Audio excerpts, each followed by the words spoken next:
Now, Babylon is a family name. This woman has daughters. Now, who would these daughters be?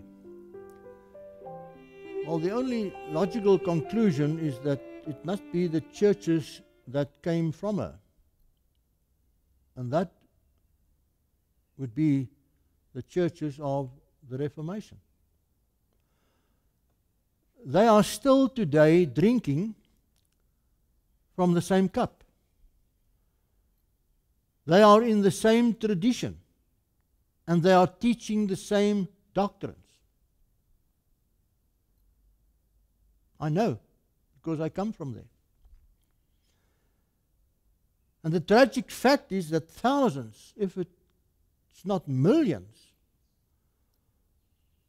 of God's sincere people are today in Babylon without even knowing it or recognizing it. And for these children of God, He has a loving message. His children in Babylon.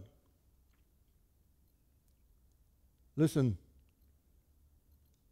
to what He says. And after these things I saw another angel come down from heaven, having great power, and the earth was lightened with his glory. And he cried mightily with a strong voice, saying, Babylon the great is fallen, and is become the habitation of devils, and the hold of every foul spirit, and a cage of every unclean and hateful bird. For all nations have drunk of the wine of the wrath of her fornication, and the kings of the earth have committed fornication with her, and the merchants of the earth had their wealth increased by the power of her evil ways. And then you hear God say, and I heard another voice from heaven saying, Come out of her, my people, that you be not partakers of her sins, and that you receive not her plagues.